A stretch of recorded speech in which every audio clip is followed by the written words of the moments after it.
Hi, I'm Bianca, and today I'll be talking about personhood. I want to start off with a quote. To want is to have, and to have is to want. This is an example of second order desire.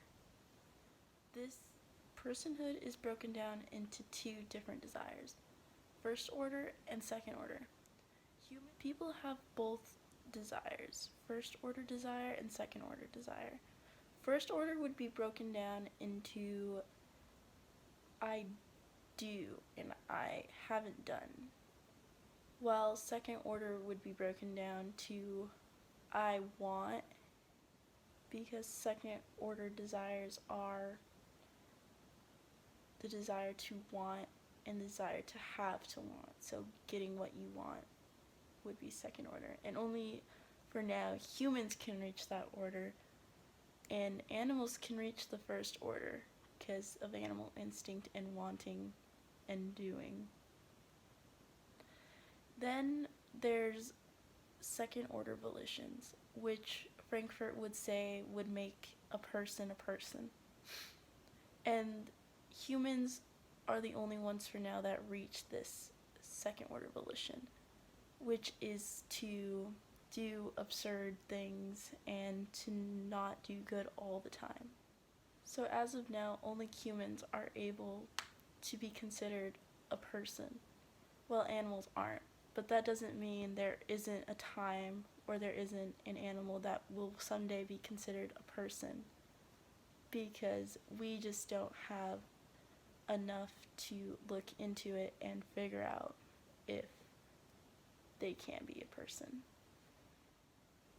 But at the same time, the concept that only people can be a person is also wrong, because looking at the research, we haven't exactly found a different type of species that can be considered a person, but like I said earlier, there is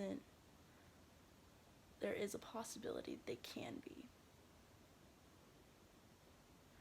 However, the criteria of being a person does not serve primarily to distinguish the members of our own species from the members of other species, is said by Frankfurt. This is saying that people aren't the only things that can fall under a person, but as of now, we are the only ones that are considered a person.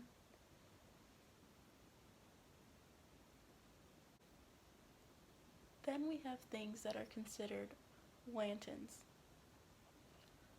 which is basically would be considered for animals and probably young children like babies, because it's the fact that they can reach first order and possibly second order desires, but they still haven't been able to reach second order volition, which would make them considered a person. So if they're not considered a person, they're considered a wanton. Then we have free will. As said by Frankfurt, people who do not have free will not be satisfied in life. But it doesn't mean at the same time you can have free will and not be able to execute what you want with that free will. And that will not satisfy you either. Sometimes people don't have the capability to do it themselves, so others will do it for them, and that's just someone else getting the satisfaction other than you. In conclusion, Frankfurt is talking about personhood and how there's two different desires, first order and second order desire. And how in order to be considered a person, you can have both of those, but you would also need second order volition, which he would say would make you more of a person. Because a person isn't just a human, even though right now it is only considered just humans, but he believes that there are other things possibly out there that can be considered a person. Because a person isn't just somebody who is our species. There's other types of species possibly out there that can be a person. And because a person is someone that has free will, and makes mistakes. That is what a person is. And he doesn't believe our idea of a person just being the singular motion of people is correct, because what we considered a person is totally different than what is seen in a philosophical sense.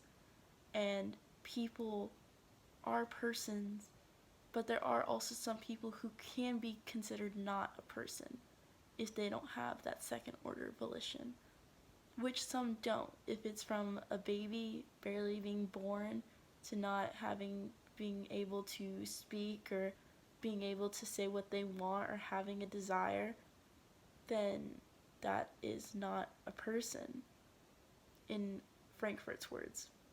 But but aren't they a person is the question, because what is a person?